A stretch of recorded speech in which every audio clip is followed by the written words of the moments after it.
हिंदी काव्य साहित्य के विकास का तीसरा काल।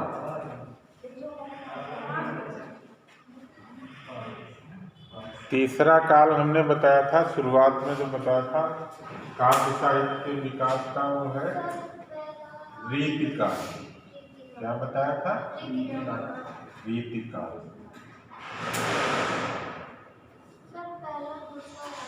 रीतिकाल को श्रृंगार काल भी कहते हैं। क्या कहते हैं? श्रृंगार काल। श्रृंगार काल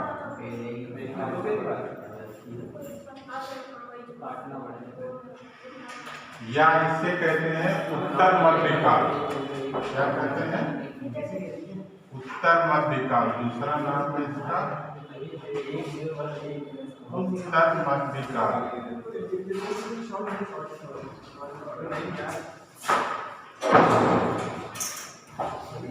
यानी श्रृंगार काल या उत्तर मध्यकाल भी इसे कहते हैं। कब से कब तक यह शुरू होता है रीतिकाल?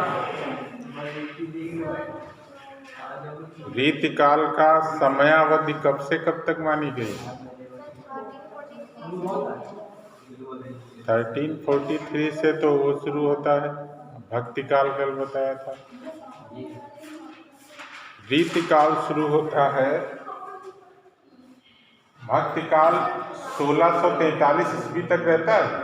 तो ये शुरू होता है सन 1643 ईस्वी से 1843 ईस्वी तक।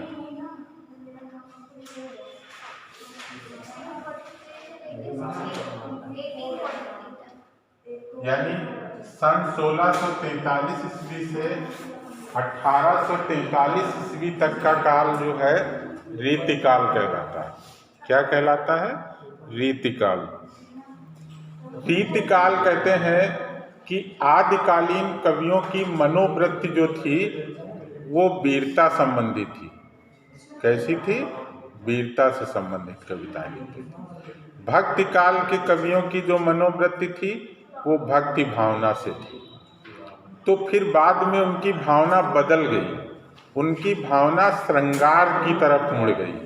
यानी वीरता और भक्ति काल के बाद उनकी मनोवृत्ति जो है श्रृंगारिक हो गई। तो ज़्यादातर जो है इसीलिए रीतिकाल में ज़्यादातर श्रृंगार रस की कविताएं लिखी गई।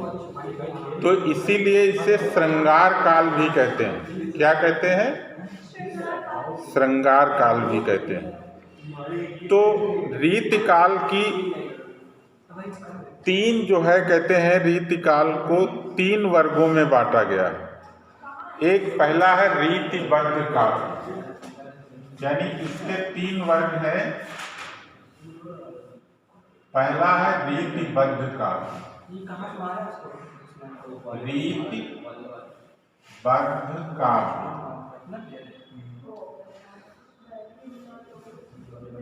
रीतिबद्ध काल कहते हैं। रीतिबद्ध काव्य कहते हैं कि रीतिबद्ध काव्य के अंतर्गत वे काव्य ग्रंथ आते हैं जिनके काव्यांगों के लक्षण देकर उदाहरण रूप में काव्य रचनाएं प्रस्तुत की गई।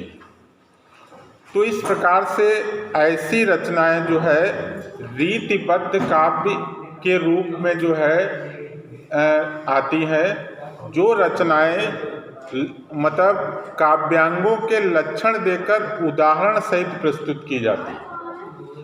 तो इस काल के जो प्रमुख एक कवि हुए उनका नाम था चिंतामणि। यानी सर्वप्रथम नाम आता है कवियों में चिंतामणि का। किसका आता है? चिंतामणि।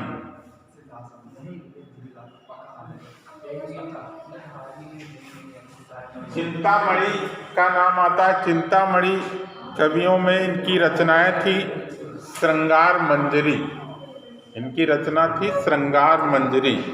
इसके अलावा कवि कुल कल्पतरु, रस विलास, काव्य विवेक, ये इनकी रचनाएं थी चिंतामणि की। इसके बाद आता है नाम कुलपति मिश्र का, यानी इस काल के कवियों में कुलपति मिश्र का नाम आता है। कुलपति मिश्र की रचना थी रस रहस्य और नक्सिक। इसके बाद नाम आता है देव का। इस मतलब रीतिबद्ध कवियों में देव एक कवि हुए जिनका नाम था देव।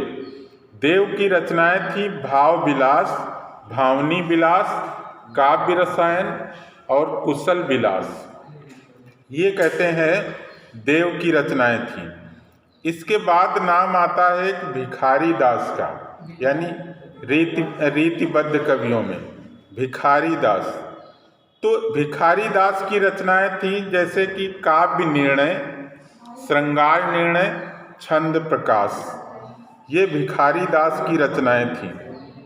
इसके अन्य कहते हैं 9 रसों का सफल निरूपण करने वाले इस काल के रीतिबद्ध कवियों में कहते हैं आचार्यों में पद्माकर का नाम आता है, सैयद गुलाम नबी रसलीन का नाम आता है।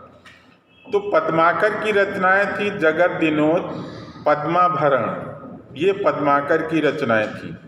तो इस प्रकार से कहते हैं रीतिबद्ध काव्य था, जिनके ये कवि थे। कौन थे? चिंतामणि, कुलपति मिश्र, भिखारी दास, देव। ये जो है रीतिबद्ध काव्य के जो है कवि थे। इसके बाद जो है दूसरी एक शाखा थी रीति मुक्त काव्य। कौन सी थी? रीति मुक्त काव्य। रीति मुक्त काव्य में के कवियों में ब्रंद का नाम आता है, दीनदयाल का नाम आता है, गिरि और गिरधर दास का नाम आता है। ये कहते हैं कौन से कवि थे? रीति मुक्त काव्य। यानी दूसरी जो है इसकी शाखा, जो दूसरा भाग होता है वो है रीति मुक्त काव्य। रीति मुक्त काव्य। रीति मुक्त काव्य में कहते हैं कैसी रचनाएं की गई? कहते हैं रीति परंपरा के ऐतिहासिक बंधनों और रूढ़ियों से मुक्त इस काल की स्वच्छंद काव्य धारा को रीति मुक्त काव्य कहा जाता है।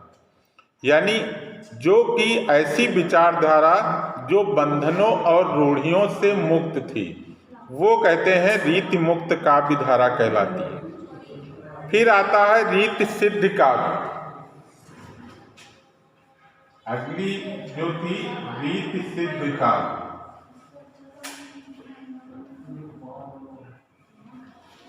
रीति सिद्ध काव्य में प्रमुख कवि आते हैं बिहारी।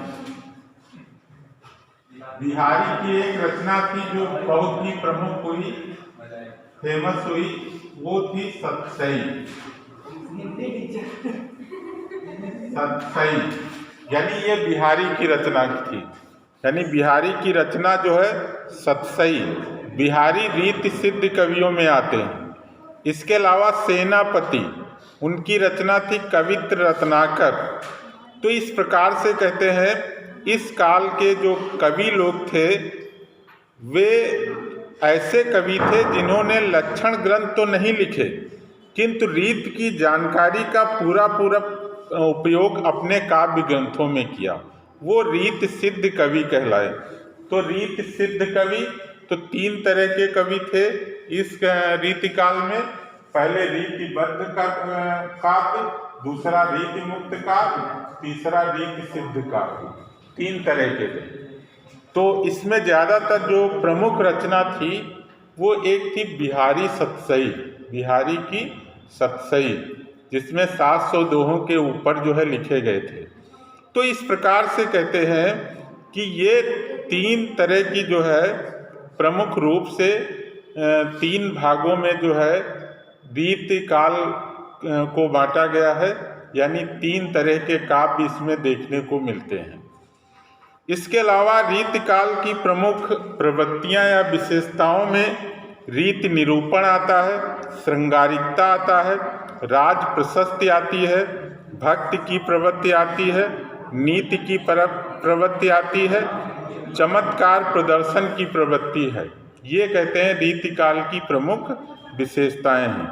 तो इस प्रकार से कहते हैं कि रीतिकाल जो है हिंदी कविता का जो है ऐसा काल था जिसमें कैसी रचनाएं की गई, श्रृंगार रस की।